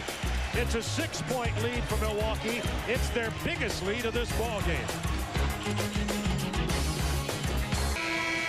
Bucks have built their 3-point halftime lead to 6 now. That's Milwaukee's biggest lead in this game. Tomorrow night, a doubleheader on TNT in Game 1. Hornets meet the Heat, followed by the Timberwolves and Spurs. Coverage begins at 7 p.m. Eastern. Then Tuesday night, a doubleheader on TBS. In Game 1, the Pacers take on the Sixers, followed by the Mavericks and the Jazz. Coverage begins at 7:30. Eastern Time as we head into playoff coverage here on Turner Sports. Hope you're enjoying it. We've got a good one here tonight. Armstrong left alone. Rebound by Pope. Mark Pope, who started the game, didn't play very much, got in early foul trouble. Cassell on the penetration. Pope with a follow. 56-48. Orlando has come out ice cold. Inside the outlaw against Robinson. Up and under.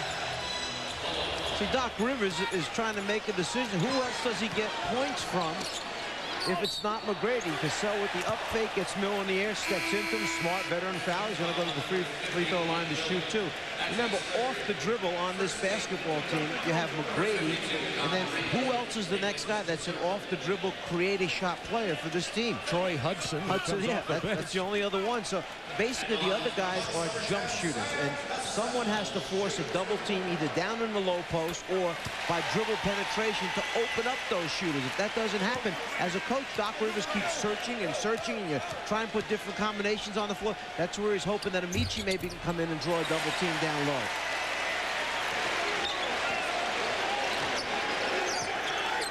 Armstrong and Miller at the guards. Don Reed playing in now at forward. Outlaw tried to hit him. It was broken up in the passing lane. Cassell back very quickly, runs into the double team. Miller right in his chest. Ray Allen beats Armstrong off the dribble. Kicks it to Pope. Cassell misses the three. Rebound, Bo Outlaw. So the last time Outlaw was down the low post, they're trying to put the pressure on Robinson to play defense, but Outlaw tries to throw a one-handed off-the-dribble pass, loses control, they steal it. Miller curls off the baseline. He can't hit it either. Loose ball foul on Orlando. That's Don Reed who picked up his first personal. Sellout crowd, 16,000 plus, 16th sellout of the year here at the Bradley Center. George Karl's Bucks have the Milwaukee populace excited about the NBA. Central Division champions. Inside, Scott Williams, he's handled. Bob, I want to move ahead, Bob, okay? One season ahead. I know it's premature, but you can't move ahead of season. There's this guy on the bench there clapping for his team, Grant Hill. Yeah. All right. Well, the good news is that the second surgery here has gone very, very well, and it's healed up. It's closed. Okay. In the X-rays and the MRI they did, they show the thing is basically healed completely right now. So for next season, what you would have is talk about mismatches and getting somebody in the post. That's your point guard for next season. He'll be down there posting up all those smaller point guards with Miller and McGrady at the 2 and 3 spot. Now you've got to come and make some decisions whether you're going to double Grant Hill down there against the point guard. Yeah, Doc told us if they were to have made the finals this year that Grant Hill is actually healed enough to play. Tracy McGrady just inside the three-point line. It's 60-52, and Tracy has 17. Milwaukee was on an 11-2 run until that bucket by Tracy. Scott Williams stripped by Reed. Looked like a foul, no call. To Miller with a jam. Oh. Mike Miller, their #1 draft choice out of the University of Florida. He's in 6 categories of the top 10 categories of scoring and statistics for the rookies. 3rd in scoring, 1st in three-point percentage, and a strong candidate for Rookie of the Year. Ray Allen. Now, here's another one of those guys who seems like it's effortless for them out on the floor. We talked about McGrady in the first half. Allen, just sweet coming off the screen, catches, elevates, and it's out of his hand. Now Pope on McGrady. He'll pull up and knock it down. Now McGrady, who averages 26.8, nearly 27 a game, 7th in the NBA, is also streaky. I don't know if you can say streaky when he averages nearly 27, but he can get hot. As can Allen. Allen misses, and Don Reed gets the rebound. You have so many players concerned about getting back on defense. When the shot goes up right now, there's only like maybe 2 or 4 players left at the offensive end. The other 6 are down the other end already. Lynn Robinson had the ball stripped, but they're going to call the foul on Bo Outlaw.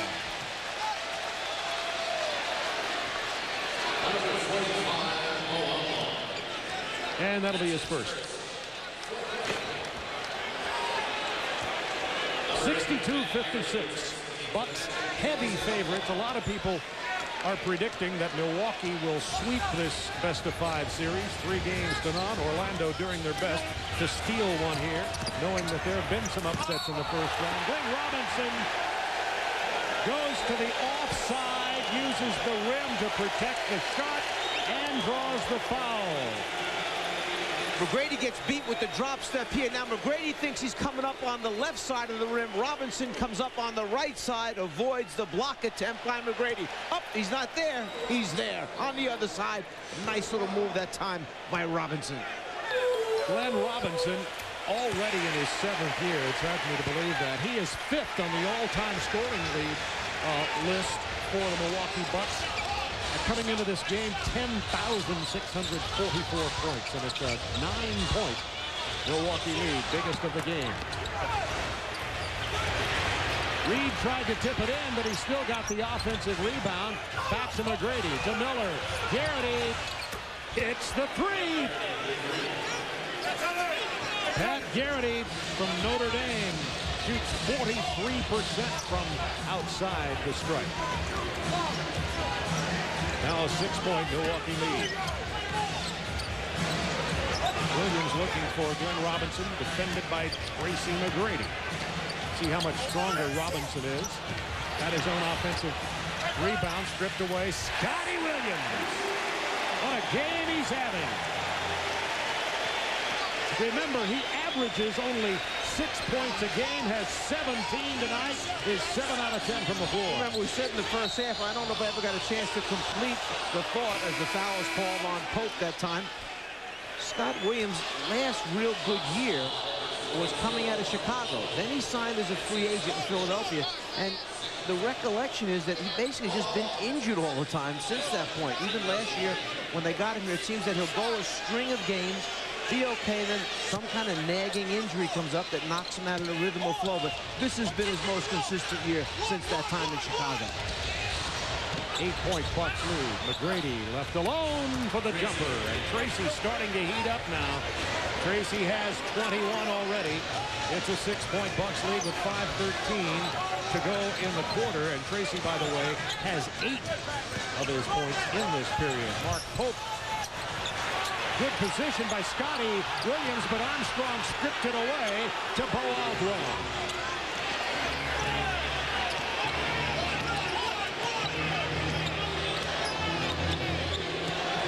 Armstrong trying to beat Pope off the dribble. Pope, good footwork for defense. It's 7-6 on the shot clock. Armstrong misses. Robinson with the rebound, and Glenn has 12 points. Now, perhaps it's because of the groin injury, but that time you had Armstrong with a 6'9", 6'10 player against him, and what he does is settle for a long jump shot instead of beating him off the dribble and creating. Mark Pope from the corner. Miller keeps it alive, but it's off Milwaukee. Milwaukee, here comes Sam Cassell. Robbie and Tim Thompson got Cassell away. We'll try to see whose hand it goes off of. That time it looked like it was off of Mike Miller's hand from that particular angle. That's what Sam Cassell was saying. 4:19 to go in the third. 6-point Bucks lead. Lobbed inside to McGrady with the two-hand throwdown from Darrell Armstrong. McGrady with 23. He has 11 in the quarter. Orlando caught the Milwaukee Bucks big men up high, isolating on the weak side. The lob was there, no rotation from anyone. Mike Miller with good defense on Cassell that time. Chance to pull to within 2 or better. Miller, ball fake. He's going to take the 17-footer. Cassell with a rebound. Outlet Robinson. Such a big, strong player with such finesse. After the jump shot, a teammate must cover the backcourt for the jump shooter if he's close to the top of the circle area. That's what happened that time. Miller shot the jumper. His man Robinson ran out. And Scotty Williams with yet another rebound. He has 14. Glenn Robinson has 12. Thomas for 3.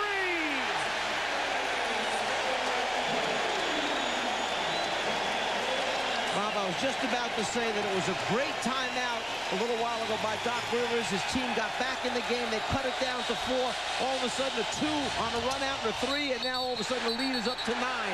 And Scotty Williams with a very hard foul on Tracy McGrady. He's up. He's all right.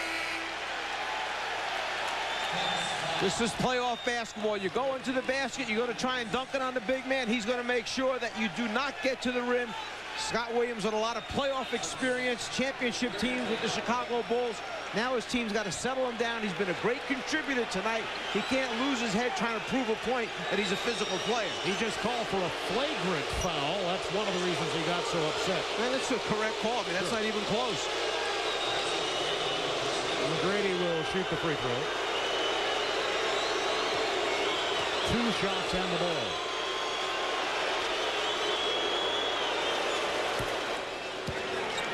Quieten this crowd a bit.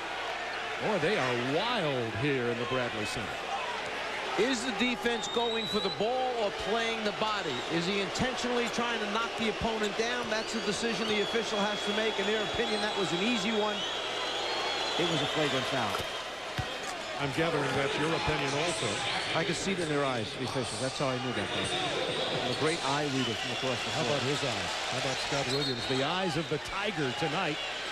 Scott Williams in this ball game with 17 and 14. Double-double, 17-14. Here we are, 3 minutes to go in the third period. He's sitting down to get himself back together. Coaching staff do a little talking to him. They need him back out on the floor. 72-65 now. Just a moment ago, Orlando trailed by 9. 3 minutes to go in the third period. Ronnie Young at the scorer's table. On the foul, it ends up hitting the rim, correct? And we go to 24. Yeah, the ball went, and then the foul occurred, right? That's 24. Resetting the 24-second clock. Ronnie Young explaining his reasoning to the scorer's table. All right, McGrady will trigger the play.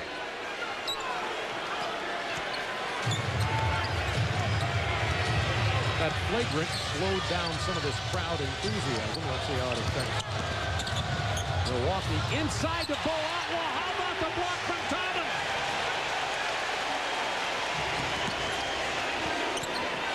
Allen for a triple.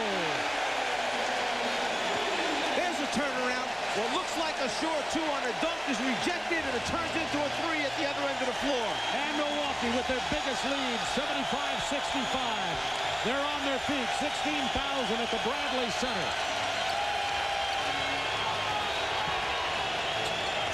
Armstrong comes back with a 3. Armstrong got away with a big push there. Ronnie Nunn said play on. How can you push and shoot at the same time, Bob? Minute 58 to go in the third quarter. Outlaw strips it. Robinson runs it down. 7 on the shot clock. Air ball from Robinson. It's a 3-point halftime lead. Bucks have built it to 7. They led by as many as 10 in this quarter. Milwaukee foul. It's going to be on Sam Cassell. Timeout on the floor. That's the 3rd on Cassell. It's a 7-point Bucks lead. Minute 39 to go in the third quarter.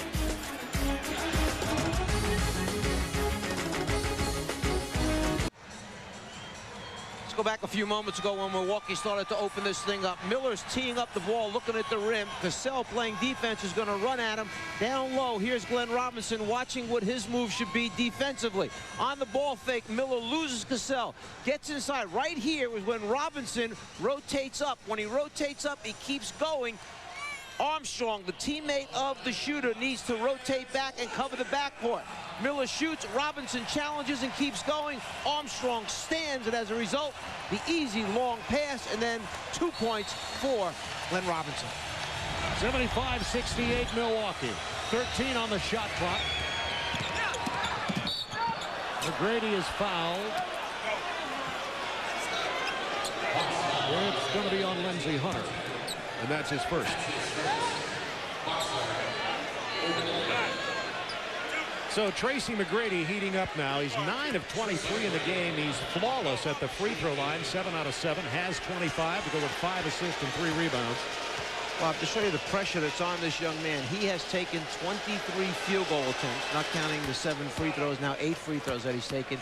The other starters that started the game with him combined have taken 19 field goal attempts. So this is the burden that he carries, and he has carried it all season for the Orlando Magic and done quite a job in getting him here to the playoffs.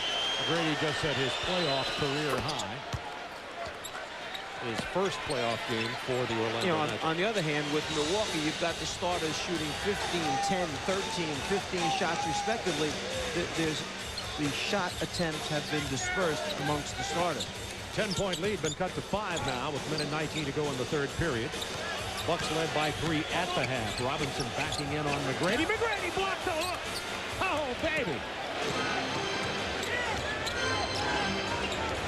He could only jump. We got an offensive foul. No, it's on Glenn Robinson. And that's his 4th. Well, the screen is set by Armstrong. Robinson playing against the pick and roll just basically runs over the top of Armstrong. I mean, you have such a much bigger, stronger guy that weighs so much more. I mean, Armstrong wanted to hold his ground. He wanted to be the man initiating contact, but Armstrong goes to the line. He's had another, we've said at the beginning of the ball game, he is the heart and soul, the emotional leader of this team, playing with the injured groin. He has played many minutes here tonight and seems to be holding his own despite the pain. Armstrong, an 88% free throw shooter, and to their credit, you have to give Orlando a lot of credit. There are 2 times now, 2 runs that Milwaukee's had here in the second half where they're just about ready to tell Orlando to go home. This game is over tonight, but the Magic come back each time and closed it back down. How about that? Urban Johnson was open inside and about to throw it down when Garrity ran in from the top of the key to strip the ball. 13 on the shot clock. Lindsey Hunter catch and shoot. Outlaw with a rebound. It was a 10-point lead just moments ago. It's now down to 3 with 45 seconds. Doc wants to get a quick shot here, so they have a 2-for-1 opportunity. Miller. Rebound, Urban Johnson. 33 seconds in the period. Allen fouled by Darrell Armstrong. Bumped him in the back as he took the shot, and that's 3 on Armstrong.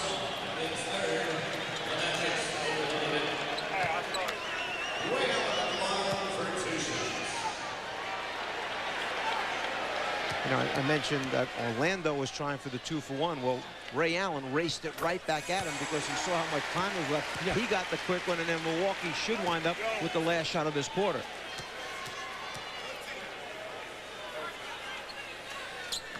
Ray Allen gets them both. He has 16. 77-72. 3-point halftime lead. 5-point lead for the Bucks now. Armstrong's pull-up goes down. That's a 2. 3-point Bucks advantage with 18 seconds in the period.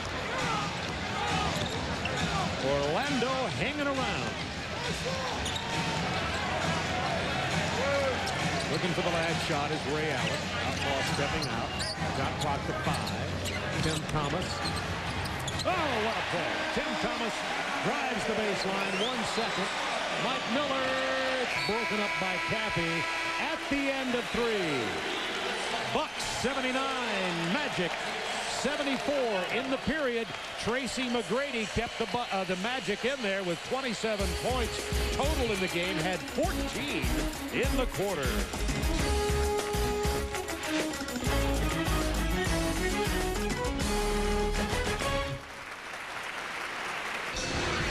Here's tonight's budget rent-a-car fast break. Some of these numbers really jump out at you. We look at fast break points here. We look at offensive rebounds, a 20-8 advantage, second chance points, 19-7. Bob, when you work that hard, running the floor, getting on the glass, what happens is you come up with what we call effort points, and that's where Milwaukee has the advantage. It appears as though you may have written that on blackboards in locker rooms at halftime.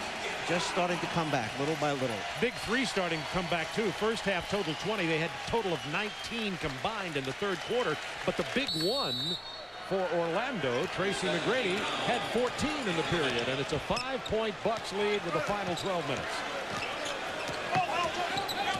E. Brown in now, defending Lindsey Hunter. Tim Thomas, defended by McGrady, who caused him to alter that shot. Tracy McGrady, not only does he have to carry the offensive load, then he's got to guard Robinson and Tim Thomas. It doesn't get easier for him. Now Milwaukee can bring good players at you in waves. Very deep bench. Garrity hits another three. He shoots 43%. Garrity is 3 out of 3 from beyond the arc tonight, and it is a 2-point game. Seventh best in the league shooting the 3-point shot. Caffey with a powerful drive to the basket goes glass.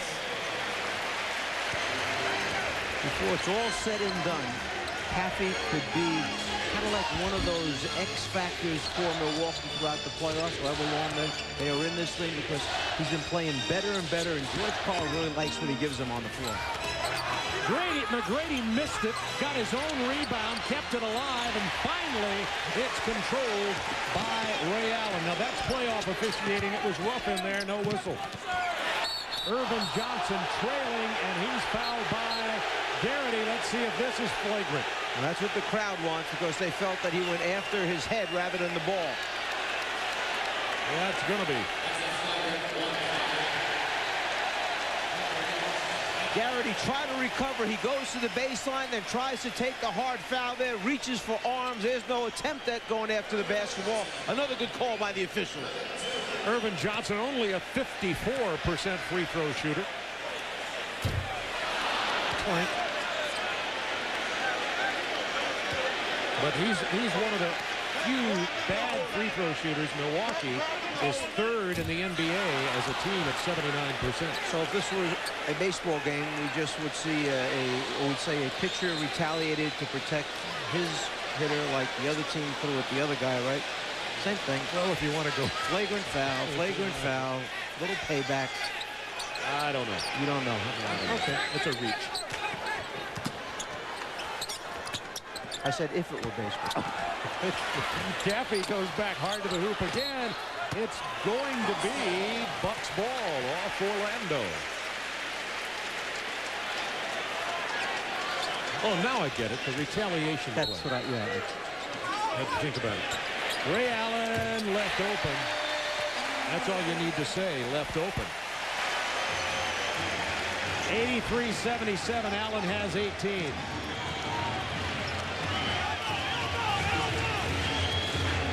Armstrong sets the pick, and Tim Thomas ran over it. I'll tell you, Darrell Armstrong is getting pounded when he sets those picks, but nevertheless, he continues to throw the body in there. Instead of Small coming off big on the pick and roll, Orlando has gone to Small setting the screen and Big coming off on the pick and roll. Utah uses John Stockton to set a lot of screens on big people. Here we see Darrell Armstrong setting the screen. Tim Thomas just picked up his 4th personal foul. Tracy McGrady kicks it. Garrity again. 4 out of 4 from beyond the arc. It's 83-80, and Garrity has 14 off the bench. Orlando will not go away. Now McGrady on Thomas. 5 on the shot clock. Lindsey Hunter with the ball fake. Beats D. Brown, just beat the buzzer. Armstrong with a rebound. I have a question. How do you ice the groin? He's going to have to be iced after this game. You get a very good trainer that has a lot of experience in doing that, Bob. I wouldn't know personally. I have to go to you for the medical questions. 83-80 Bucks, 9:07 to go in the game. Tim Thomas hits the 3 from the corner. 86-80. We said these are two explosive teams with a lot of firepower. Milwaukee, Orlando, they are respectively 2nd and 6th in scoring in the NBA. You see why. 10 on the clock for McGrady. Into the paint. Tracy McGrady heating up here, carrying this team on his shoulders. He has 29. Already set his playoff high when he scored his 26th point. Playoff high so far in the series is 33 by Tim Duncan. Outlaw with the rebound.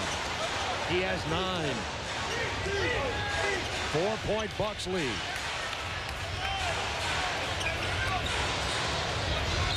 McGrady isolated against Tim Thomas. What a great matchup this is.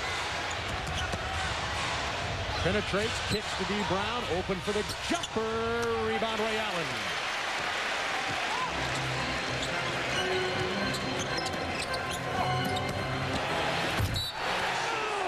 With authority, Jason Caffey. Muscle man. A little bit of dribble penetration, draw defender. We see it right here. Ray Allen finds his big man, and just to emphasize it, let me throw it down my left hand. Those three hot dogs will be joined by Paul Pierce, who will bring a little bit of dignity and poise to the Inside the NBA presented by Hyundai following our game. And by the way, they'll have highlights and analysis. 88-82 Milwaukee with 7:53 to go in the game. Bob, there was a great little performance there during that timeout from a group that did some break dancing, very, very reminiscent of you during your younger days, spinning on their heads and shoulders. There are no photos. That's what happens if you grow up on the streets like I did. Sometimes you do that instead of getting mugged. 10 on the shot clock for Orlando. Armstrong kicks to Brown, back to Garrity, finally misses. Wasn't set to shoot that time, plus big Jason Caffey was running right at him. Now the Bucks have rebuilt the lead to 7 with 7:26 to go in the game. Mike Miller set to come back in for Orlando next break. Over the back, Irvin Johnson almost stole that rebound. Darrell Armstrong has to pull it up. McGrady. And it's going to be Milwaukee ball. Darrell Armstrong tried to tip it back out to where he thought D. Brown was going to be. D. Brown moved to the right spot-up area. As a result, the ball goes out of bounds. 7-point Milwaukee lead. Their biggest lead in this game has been 10. The biggest lead for Orlando has been 7. They went out to a 7-0 start at the beginning. Clock inside 7 minutes. Outlaw defending Jason Caffey. He's unstoppable when he takes that big body inside. Draws the foul. And that personal will be on Outlaw, which is his third. It's the quickness. It's the quickness of Caffey versus the big people for Orlando. You don't anticipate that he's going to be that fast or get by you with just one dribble, but he does, and that's why I mentioned earlier, this guy could be very important to them as the playoffs go on. Let's take a look at Wimbledon. The drama returns this June. The drama of Wimbledon returns to TNT. Don't miss 2 weeks of daytime coverage of the best tennis in the world beginning June 25th.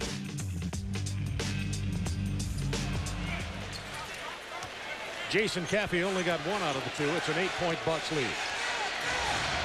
Troy Hudson in the game at the point. Tracy McGrady only 1 of 5 this quarter. He's played 37 minutes in this game. Trying to break down Tim Thomas. Running hook, no. Rebound. Comes down to Lindsey Hunter. Out in front. Jason Caffey stripped beautifully by Garrity. That's 2 big strip plays by Garrity. This is another what looks like to be sure layup for Caffey. You see his speed running the floor, and then Garrity running him down from behind. Small things that teams work on in practice. Not giving up on it, trying to get a hand in there, get a strip or a swipe before the team goes up for a layup. Too much wrong with Tim Thomas. He went out of the ball game, and Glenn Robinson came in. We'll check that out. Cassell trying to get deep inside. He does and hits the jumper. How did he do it? Sam Cassell with 13.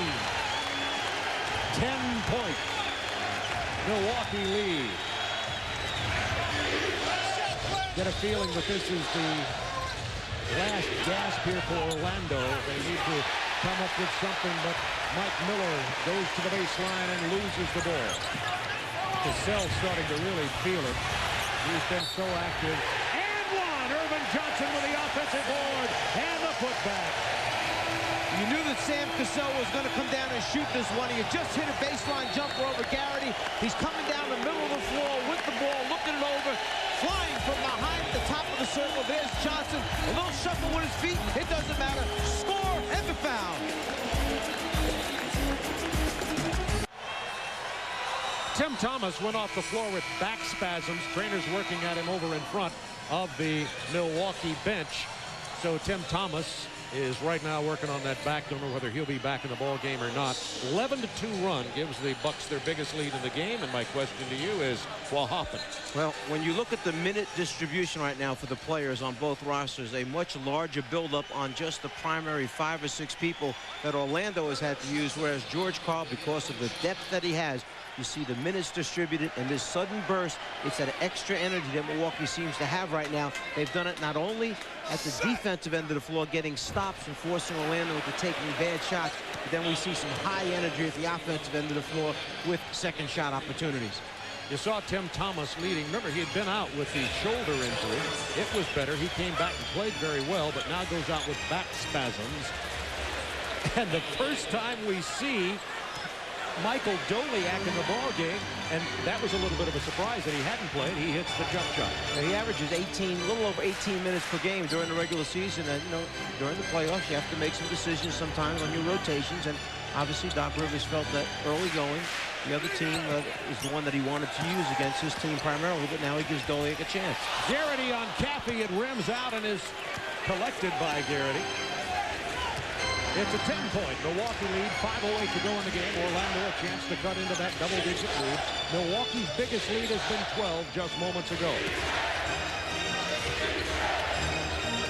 Armstrong trying to get a clear out. Goes into the post to Tracy McGrady. Turnaround jumper won't fall for Tracy. He is 1 of 7 from the floor in the fourth quarter. Cassell's fade away. Tipped out by Armstrong. Still a 10-point ball with 4:30 to go. Lob into Miller from McGrady. That's twice they've done that tonight. Twice we've seen the 2 youngsters with McGrady leading the break and Miller finishing it off on the long pass over above the top of the rim. Mike Miller, the rookie out of the University of Florida from Mitchell, South Dakota.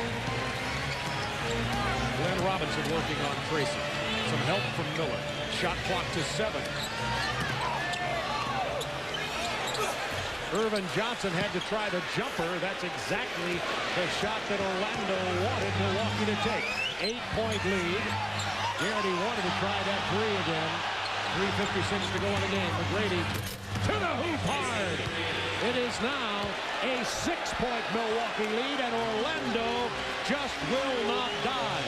31 points for McGrady. The high in the playoffs so far has been 33 from Tim Duncan of San Antonio. This is a 6-0 run by Orlando. Doc Robinson, Glenn Robinson comes back and misses the 3. I didn't realize he had gotten that extra degree when he was in school. Yeah. I always think of Glenn Doc Rivers. Armstrong missing. Big miss.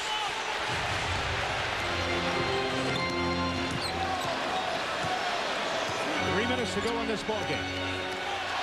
94-88, Milwaukee. Robinson gets past McGrady. The long kick out, Lindsey Hunter. Rebound, McGrady. Can he do it all? Has 8 rebounds tonight, giving us 31 points. McGrady from 18 feet. I don't care that he's only 21 years old. He has to be getting tired. Lindsey Hunter. Misses from 3. Orlando stays in here. We have a foul that's going to be called on Milwaukee.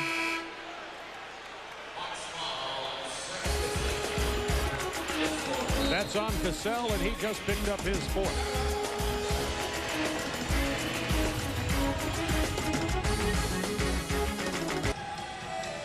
2:34 to go in the ball game. 94-88 Milwaukee. Tim Thomas of Milwaukee left and will not be back. He has an acute back strain.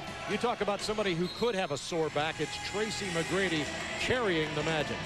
Well, McGrady is certainly going to need some rest in between games 1 and games 2. When you look at what his line is right now, the box score, he's been on the floor 41 minutes for the Magic. He has scored 31 points. It's not easy to get field goal attempts off in the NBA. He has 32 attempts off. He has 8 assists, creating shots for his teammates. He has 8 rebounds, 9 for 9 at the free throw line. That is a lot of effort. I didn't mention that he's been guarding Glenn Robinson and Thomas and Allen. One night for this young man. Drives and kicks. Garrity on the drive. He's fouled by Scott Williams, who hasn't been on the floor for a few minutes. He had such a great first 2.5 quarters. And that'll be the third. When you look up at the scoreboard, you don't feel like the score should be just a 6-point game, but Orlando is right there, 94-88 with 2:20 to go in the game. Team fouls, Orlando 4, Milwaukee has 3. McGrady comes back, he's got 33. That ties the playoff high in this early playoffs of 2001. It's an 8-0 run, and the Bucks, look at that, they are 0 for 5.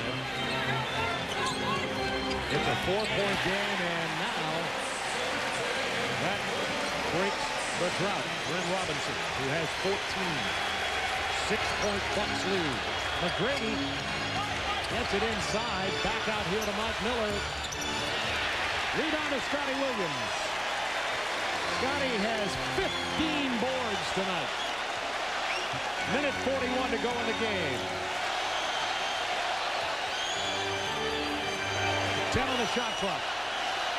Inside to Robinson. Rims out of there, but Irving Johnson's back for the offensive board in the throwdown, and they have come unglued at the Bradley Center. Bucks by 8, Orlando. Timeout. Doc Rivers all the way out to have something to say to the officials. Well, what's happening on the missed shot, Doc Rivers feels that inside down low, they're clearing out with their arms. Another second shot opportunity. It's been a game Orlando Magic team, but they trail by 8 with a minute 29. Tomorrow night, a doubleheader on TNT. In game 1, the Hornets meet the Heat, followed by the Timberwolves and Spurs. Coverage begins at 7 Eastern. And Tuesday night, a doubleheader on TBS. In game 1, the Pacers take on the Sixers, followed by the Mavericks and Jazz. Coverage begins at 7:30 Eastern time. So we have a minute 29, 98-90. You see the timeouts remaining. Fouls to give, Milwaukee with 1.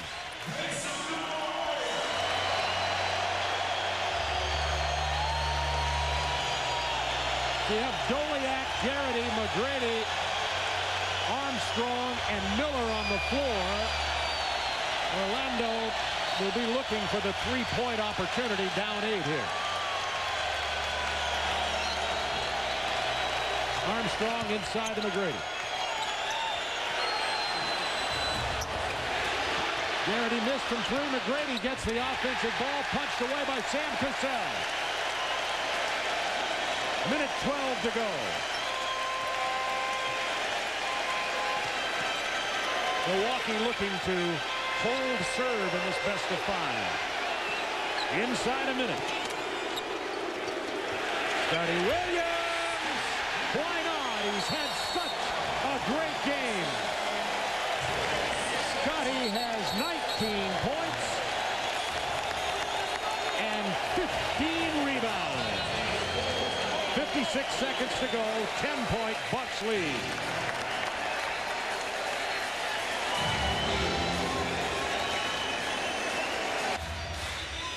Coming up after 56.3 seconds of basketball here inside the NBA, presented by Hyundai, EJ, Kenny, and Charles.